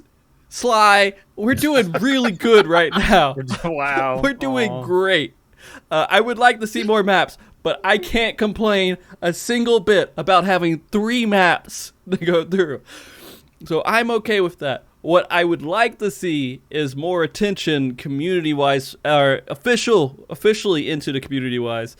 And that could be things like the official tournaments that they did say they want to do. They did say that, and I think that was in, if I remember right, the Q&A part. Let's see. I can't remember exactly. This is an excerpt from one of the questions they had. In the discussions, they what they can really do for PvP, and they want to prioritize on the base of it. Let's see. They want to hold official tournaments based on region, which they kind of did it, but the tournaments that happened recently were more fun community tournaments. They weren't like really hardcore, competitive tournaments. I mean, some of the matches were really competitive and amazing that I saw, but I mean, I would say that those were kind of pop-up kind of fun tournaments versus like a real official, here you go, here's $10,000 for winning this kind of tournament, right? I don't know if they'll ever do that, but if they held kind of official tournaments, they would have to kind of do a lot of stuff probably in person too because of the jankiness that would go in. So what I would assume and what I'm hoping for is that we're going to see CC tournaments at each of the Fan Fest. That is the most logical scenario. I can see that. Oh, yeah. We definitely will. We definitely will. Yeah, definitely. Yeah. Yeah. Because 100%. They can't all this like worry about the leaders of PvP and everything else going on, or not the leaders of PvP, the people who are at the higher ranks, possibly being malicious and not playing fair. That wouldn't happen in the real life stuff. It's just pure skill because they're on a computer. Monitored by the SC staff, and they set up all their stuff and everything, and they move it over to the computers for them. For an official tournament, yeah, they think they'd have to do that. They're pretty good about it, and so I think that this will get a lot more interest than Feast did in the previous ones, which I did shoutcast, and that was fun. That was a lot of fun. Sly, you were there. Yeah, I had a lot of fun with it. I do think that it would be a lot better in person. It's just building up and trying to moderate that. They would have to have some really high level moderation going through the online qualifications to make sure that people legitimately should be in those places. That's what this question was about. Was they're asking if they're going to be team ranking for PvP, because that is such a hard thing to successfully do. Because when you have 4 people queuing against 4 people, you're just going to keep running into the same people over and over unless if there's multiple teams queued up at the same time. And then it becomes a win trading scenario, right? Yeah. And so they have to figure out a system to make it where they either do limited entries, like between this time and this time, teams can queue, and that's the only time they can rank up. That could be something, but then it's unfair to some people who don't have the same time schedules. But that's just how it is. I think that's just going to be how it is for some of these scenarios.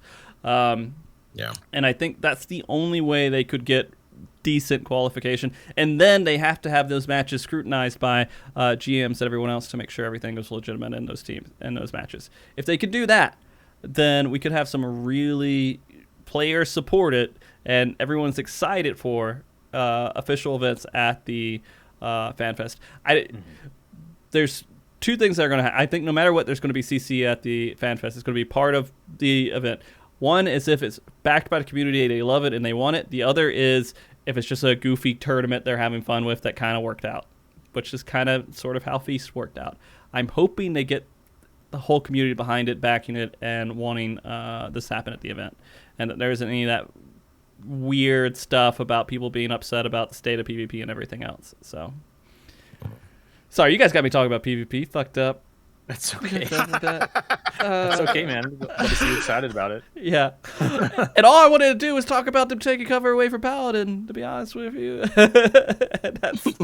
That's a huge thing, because cover was such a cool thing to have back in the PvP now, but now they're taking it back because of the goofiness with the front lines, I guess, or the large-scale PvP maps, is that there's hallowed ground cover goofiness that people were upset about. I don't care. It's large-scale stuff. It doesn't feel like it means anything to me because you have little control over the match anyways. Unless if you're just like a professional leader of the team that can somehow convince random people on the internet to do what you tell them to do. Yeah, right. Yeah. Yeah. Fighting on the nodes, flags or whatever. Yeah, okay.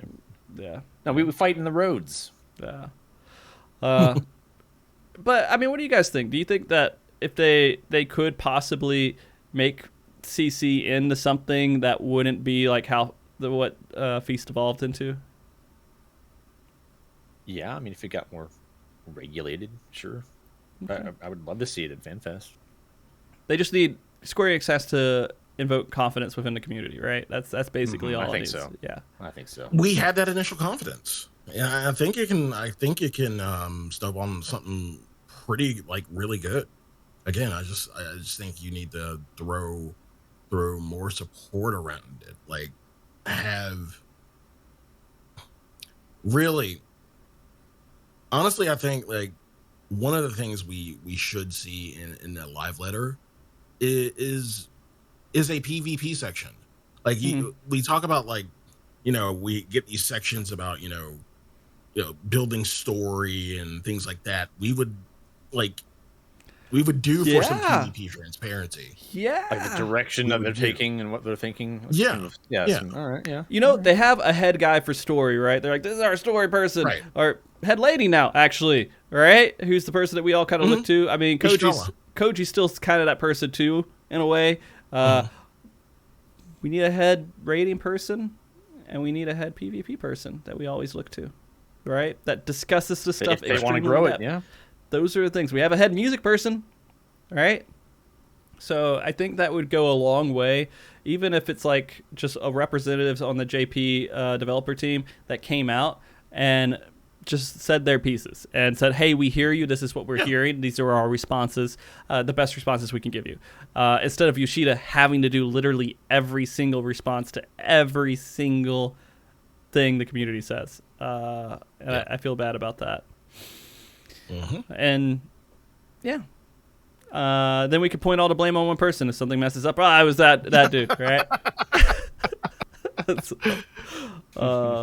Anyways, all right. So that's a lot of the PvP stuff. They said they're going to do job adjustments for PvP as well. That one could be 6.25. I don't know if 6.28 is going to be the numerical ones for that as well, and then 6.25 is the Paladin change. Again, kind of got a little tricky, lost in translation, but soon we're going to be seeing some of that. I'm hoping they're a little bit more clear about what they want to do and the direction they want to take it. PvP is a lot of fun, man. It's not 100% perfect or balanced, especially in the high level, but it's still fun. It's more fun than it's been. Yeah. I'll give it that. Yeah. Other thing, questions about Island Sanctuary. We had an Island Sanctuary show last week, and it was really... Again, a lot of that show was, it's all right. It's good. Yeah. Great. Could be better. Yeah. Yeah. They said a statement about this. They said, players overseas generally enjoy content on their own pace, but Japanese players have the tendency to do any task if they see it and try to optimize it the way they're doing it. I'm not taking that as a jab. I'm sure some people took that as a jab for some reason. I don't know why. I'm sure because that's half of NA. Fuck, like half of my fucking raid, raid static. Like after raid, they're just talking about like, oh god, how can I like, do this with the least effort possible? And the raid lead's like, well, you're gonna have to do a little bit of effort, and then they go into like certain details and. My ass is just like hearing Greek and just thinking Gundam, and I'm like, I don't know what the fuck y'all talking about. I'll see y'all tomorrow for raiding. I don't know, man. Like, so here's the other thing, though. It's just, is he talking about in general, like overall JP players are more optimized and more organized and all that other thing? And then NA has like extremes to extremes of it. Is that what he's saying? Because that could be accurate. I mean, JP did find out. JP is responsible for our purgatory strat, right? They're responsible for brain dead purg, so I wouldn't put it past them. I don't know. It is weird. The communities and the people we talk to a lot are pretty hardcore players in general, especially for raiding and doing any content with Final Fantasy 14. I guess they can be pretty hardcore.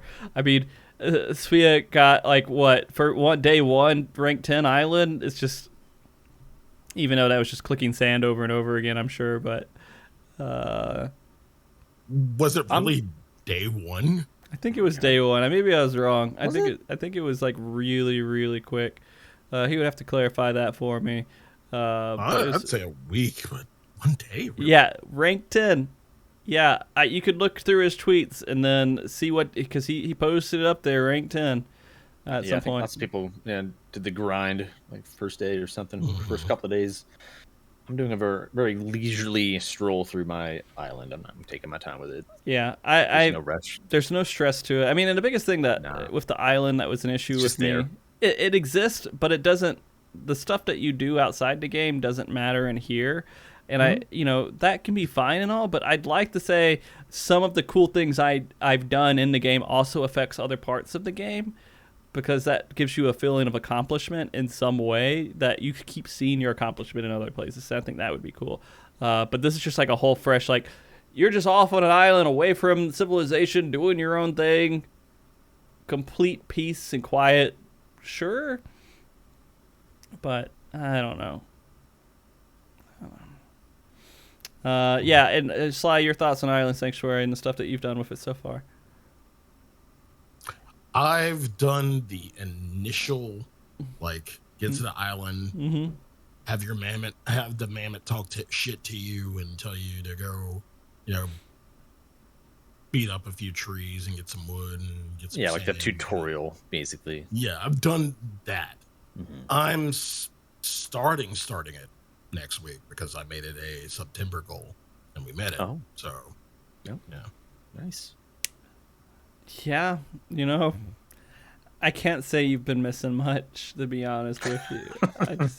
I mean, it's not bad. Again, it's one of those things. It's just like this. It's there. It exists. You can do stuff with it. Some of the rewards look good. That's a nice incentive. Daisy Dukes and old motorcycle, pretty cool. The booty shorts, true. Yeah, everyone loves the shorts. Those things are all great. You have to kind of be into that niche, I guess. Yeah. I'm not a big reward guy. I'm going to be honest with you completely. I do random amounts. Not a big farming guy? No, I mean, I love Stardew Valley. That was great. But that's its own little thing. There's no way that I can get that same experience here in Final Fantasy 14. But yeah, it's so weird because when it was first announced, it was such a major thing that was overhyped. And that may have been a lot on the community side fault for that, but everyone was so excited for this. They're like, this expansion, Island and Sanctuary, holy crap, this is like a whole new world. We're getting everything we want. I love Stardew Valley. I love, Animal Crossing. We're about to get Final Fantasy 14's flavor of that, and not really. Yeah, I think because maybe like most of the buildings and stuff is like predetermined. Like maybe if you had a bit more freedom, like where to place things and like more customization would be nice. But I can see how that might stress their servers, like having so many like custom builds. Yeah, and they said that. I think he said something about like it's a difficult thing to do. It's not that easy just to implement something like that into the game because they need this code wise to to be static. Right. Like it'd be cool like if it were something like Valheim situation. You could chop down like trees and just you can build your own structures and stuff, but that'd probably be too much. They did say that they were gonna at some point allow garden housing items on the island, so that will be there. You'll have some level of customization. They don't have a schedule for it or anything else, but it will be there. So that's something that came out of the whole 14 at 40. No, sometimes moments maybe felt for like 40. 48 hour stream. 48 hours. Yeah.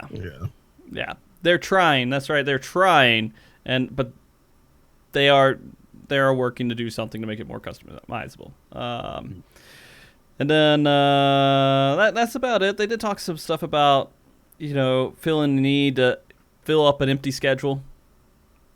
And they're saying that, but apparently overseas, they see players only go there every couple of days. Yeah, I mean, do you need? You don't really need to go there more than every couple of days, right? I think people once a day, sort of automation where they can just like Yeah, that people want it. Yeah, like that. Yeah, there's nothing more. It's not. You can make some money off of it, but it's not like super efficient. Like if you miss your day, you're not going to get your stocks. Going like Animal Crossing. If you filled up my entire island Animal Crossing with just what was it?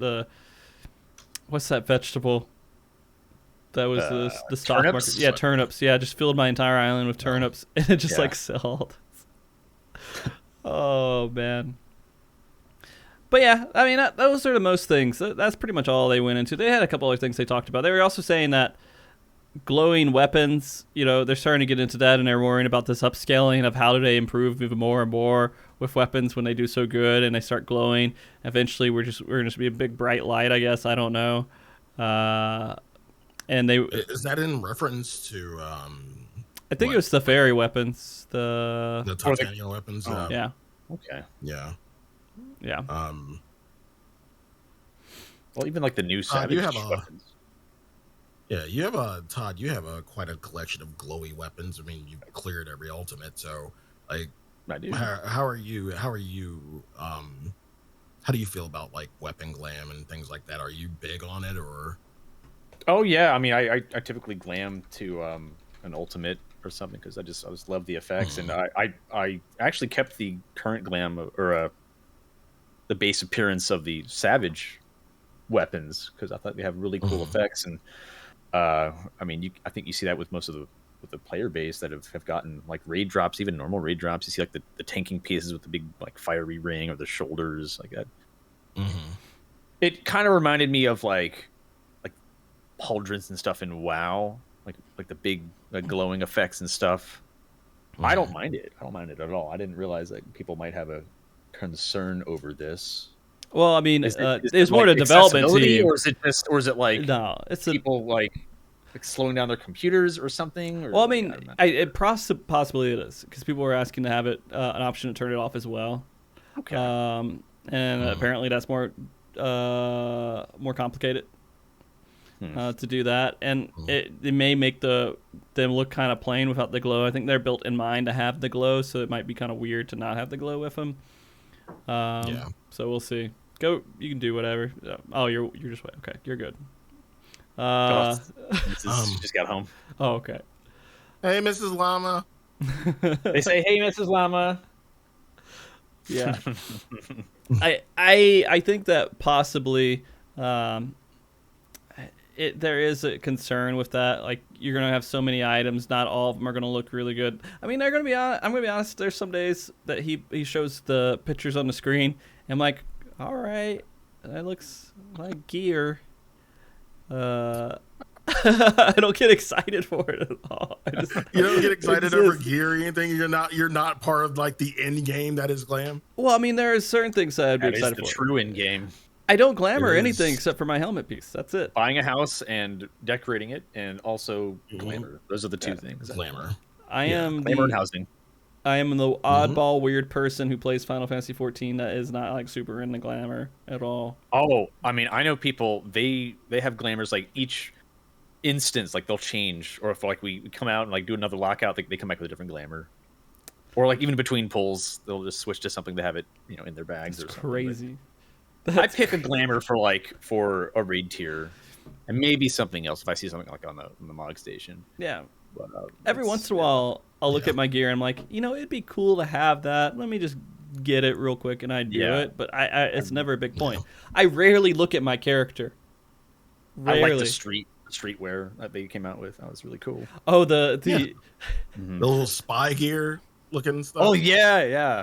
God, you could do some like might date me, but like some like Dick Tracy type dyes or something. Yeah. I would love that. Yeah, some gangsters, some smooth criminal. Oh man, something. Untouchables. Yeah. I think it was really cool. Where's the gabagool? I think it's gonna be really cool to see. Hold on, I'm gonna press the snooze button on these ads. Hope they don't pop up. Yeah. What a guy. Yeah, we'll see if that works. I don't know. I press it again. All right, I pressed it like 2 times. Hopefully it'll do it. But yeah, I just like the content. I like raiding, dude. That's it. I like raiding. I like playing PvP. I like don't want to stuff. look good when you're raiding. You don't want to look good. I play a Hrothgar. I don't care about looking good, man. Hrothgar and booty shorts. That's all you need. There you go. Yeah. I am Lubu. Like that is my glam. It is like a black Lubu, and I even got the horse to match. Okay. Like somebody got me the horse off Mog Station, but yeah, that's my glam. Okay. The other thing. They talked about more housing plots soon. That's cool. More houses out there. Can't complain about that. Yeah. There's nothing negative, anything to sound like that. And then the new lore book, they did that super casually, so casually. They did. They say here's the story, stories going on. This guy's worked on lore book 3, and everybody's like, what the are you talking about? And then he just, opens up an empty book and all that great stuff. But it's good that they announced it. I have both of them. One of them I think is still plastic wrap sealed, but hey, me too. The second one. Yeah. I think I had to open one of them because it had a card in it that gave me a minion. The first one does. Yeah, the naming way.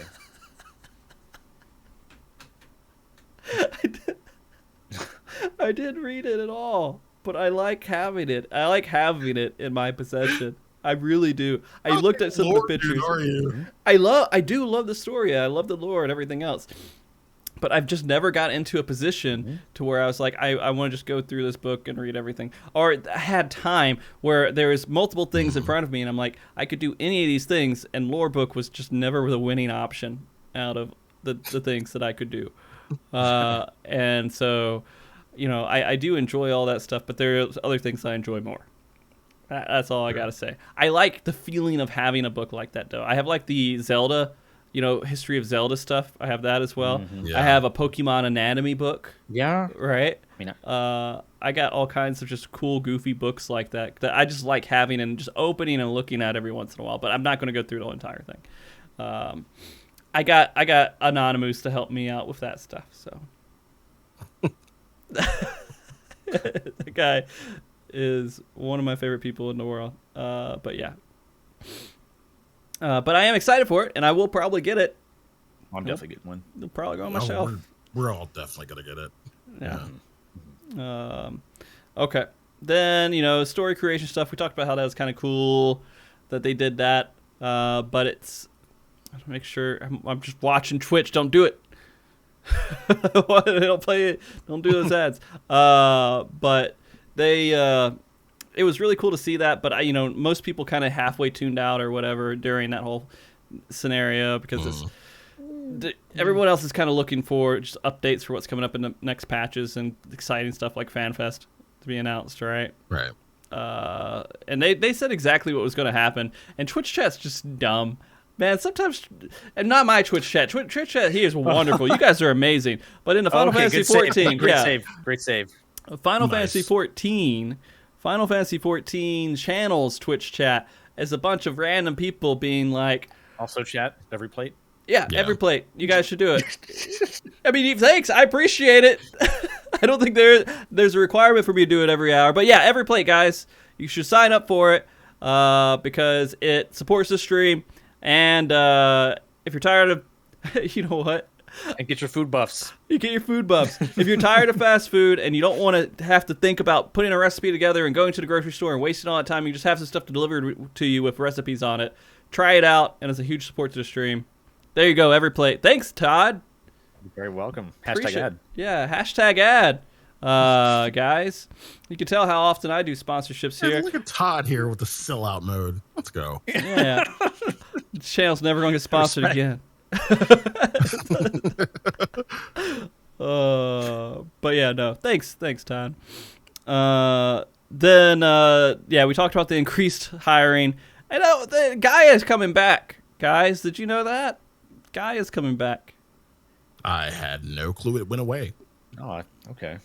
No, the guy, you know what I'm talking about. The Oracle of Darkness, she's coming back. Her storyline's not done. There's still stuff they want to do with her. We don't know what that is, but he made a point to mention she'll be back. So, well, from a lore standpoint, like I feel like we hardly utilized the first. I mean, we had it all of Shadowbringers, and don't we have some more rebuilding to do over there? Maybe. Yeah. A little bit. We gotta go see Irene, check on her, tell Thancred that Reen's doing okay, and you know what? What's up? I want them to do this. Oh, I'm a horrible person for saying this. I want them to kick back up the time skip, and we go back and they're all old and everything else, and then we leave for a day and go back and we find out they're all dead because time's passed so far. You are a terrible person. Wouldn't that be something, man? Wouldn't that be like... You get to tell You are Thancred. so fucking dark. Yeah. That would be... You get... That would be a really good storytelling. You heard it here first. He wants, yeah. Frosty wants Irene to die.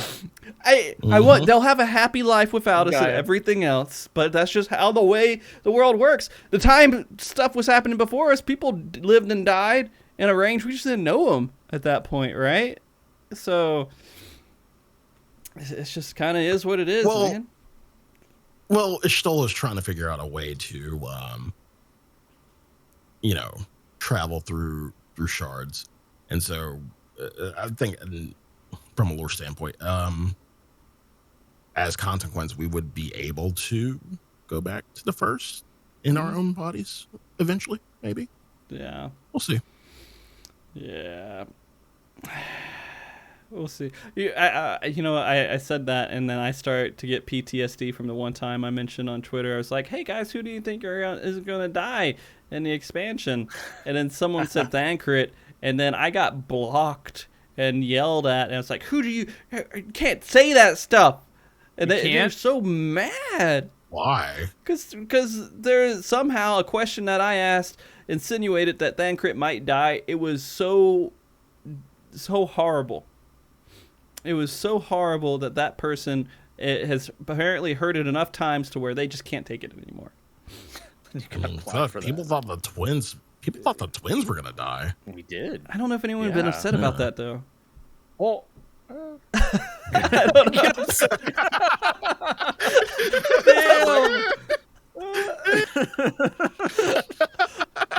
I'm blocking Frosty right now. Not my twins. Oh gosh. Sorry. Who cares about them? We've only seen them since the start of From Reborn in your wagon. Yeah. Fuck them. All right. Is there anything else that you guys that was mentioned during the live letter or anything during the event that you guys want to hit on before we wrap up the show today?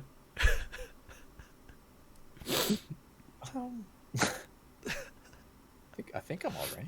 You think you're all right? Yeah, we hit a lot of it. I think we pretty much nailed everything. Yeah. Like this is a pretty short and concise live letter. Is like just teasing stuff that we're getting. The FanFest news, obviously huge. FanFest, 6.3, 80% chance of ultimate. Maybe weird answer that we got, sort of 6.3x. Yeah, 6.3x. Yeah. Those are the big major things for me, and the official tournaments that they are planning for PvP, which likely will go in line with FanFest. So I'm looking forward to that. We'll see how that pans out. But this was a lot more information than I thought I was going to get for this live letter. I mean, granted, I used to be looking for PvP every single live letter, and it went years without having a single slide, or it was usually a bullet point saying next live letter. So I feel like there's enough that we could really pull from this, that from the Q&A, from everything else. And I do think it was really cool that they brought on the creator of Final Fantasy on and had a good, healthy conversation with him. He's that guy. You know what? Most people don't know his name, which is weird. You would think, right? A lot of people don't know the creator of Final Fantasy's name, because he disappeared after Spirits Within. He did. Oh. He did. But I was just talking about that yesterday. Spirits Within. Mm-hmm. Yeah. And it is good to know that there's some people out there that do, but they don't remember him as much because the Final Fantasy kind of went in this whole different direction. They stopped being Squaresoft and went to Square Enix after that movie too. There's a whole history about it, but it was wholesome to kind of see him and Yoshida talking about all this stuff. So. Anyways, I think that's good enough to wrap up on. We can go ahead. I need to go take care of my daughter. This was a fun show. I'm glad I got both you guys on. Yeah, thank you. Thank you very much. Thank you for having us. Really appreciate it. Yeah, you guys are fantastic. I miss talking to you. I'm glad we could sit down for a couple hours and kind of, shoot the proverbial shit. Guys. We'll help get through Savage if you don't want to, do all Party Finder. I like to learn in Party Finder, and then usually around the end, I kind of get worn down, and then people who can come in and help. As long as I know the fight and I learned it through Party Finder, I feel okay about it. I can respect that. But when if I get completely just carried straight through it, I don't feel as good about it. I like to learn the fight and feel confident about the fight before I get people who know the fight as well to go through the fight with me. And that's just a personal thing. No one's ever going. Everybody's going to always say I'm carried no matter what. It just Frosty is what it is. Cub. There you go. Yeah. Do you want an ultimate weapon? If I clear everything and I'm aching for content, sure. But it might be a while for that. But yeah, guys, we'll go ahead and wrap up. Before we do, of course, I want you guys to say any last bits about where people can find you, any shout-outs or anything that you guys want to do. Todd, you want to go first? Sure, you can find me twitch.tv/Llamatodd. I'm normally on in the evenings, kind of a Degen overnight schedule. Do lots of raid content. If you want to get into Savage or even Extremes or Ultimate, we got you covered. Do coaching parties all the time. And just wanted to say big thank you to you, Frosty, for having me here, and of course for my supportive community, and of course my wife, Mrs. Llama, for being such an awesome partner. Yeah. Yeah. All right. I did. I used. And thanks for the primes and the subs there, guys. Reminder: if you guys sub with Prime, you kind of give Jeff Bezos kind of a middle finger for his decision to make Prime a thing. So. Remember that. The shout out only works for one person, so I can't do the same Twitch shout out for you, Sly. Yeah, you have to burn some time before it's like off cooldown. Yeah. I know how it works. But tell everybody where they can find you, man. Thank you so much for having me, and again, shout out to you, Todd, for everything you do. You were just an awesome fucking human being. You can find me again at twitch.tv/Sly, aka Grey Fox. You can find me on Twitter at SlyakaGreyFox. I raid every Monday and Tuesday. I do a lot of crafting stuff because I am the raid drug dad, so I make all the pots and food and everything, and do my weekly turn-ins and stuff because I need materia and I just hoard it. Other than that, I'm playing 11 as well. That's a thing. I made a deal with my chat. I make horrible deals with my chat sometimes, and now I'm playing 11 on Valaflor, and I'm currently enjoying it. It's fun. It's cozy content. I like it. Other than that, I play almost any JRPG under the sun, and of course Gundam. As of recent, I became a partner with Bandai Namco with the Gundam side of Bandai Namco. So nice. You're going to see a lot of Gundam content. That's awesome. You're going to see a lot of Gundam content with me. That's because awesome. I like robots. Robots are awesome, man. That's just me. Yeah. They are. Yeah, 100%. And again, I make stupid deals too sometimes. For example, if I have enough people sign up for every plate, I'll do a glamour contest or glamour tournament. I'll do it. I can vouch for every plate. I'm subscribed to it. It's awesome. It's good food. Yep. Basically, I'll get like a whole bunch of people together, put two of them side by side, and say, "Hey, make this glamour," and whoever makes the best one wins, and then we'll just keep going. Just keep going, and then we'll give like $500 to whoever wins that. We'll see how that works out. But we got to hit some goals. We'll make that happen. Sign up for Everplate. Sign up for sub to channel, all that great stuff. And guys, I am, of course, Frosty. You guys, I don't have a name. I'm the only one without a nameplate on the show, but if you watch the show, hopefully you know that by now. And we will be back next week. I'm lining up the rest of the shows and what they're going to look like. We have a lot of topics now that we have the live letter. We can start planning out things a little bit better because it's kind of a mystery until we get that information from the live letter. I will be streaming normally. Again, I've been doing night streams. It looks like my schedule is going to be a few hours Sunday night, Tuesday night, and Thursday night. And I'll be learning Healer, learning Sage currently, trying to go through difficult-ish content. So it's going to be a lot of fun. I'm having a lot of fun with it. And that's 7:30 to 10:30 PST. I don't know if PDT, PST. I don't know what they're doing with time zones anymore, man. It's just say Pacific. Yeah, Pacific, guys. But yeah, please check it out. They'll be tomorrow night, guys. With that all being said, have a wonderful rest of your evening. We're going to do a raid here in a second, so hang on for the raid. I don't know if we're going to stay in PDT though, guys.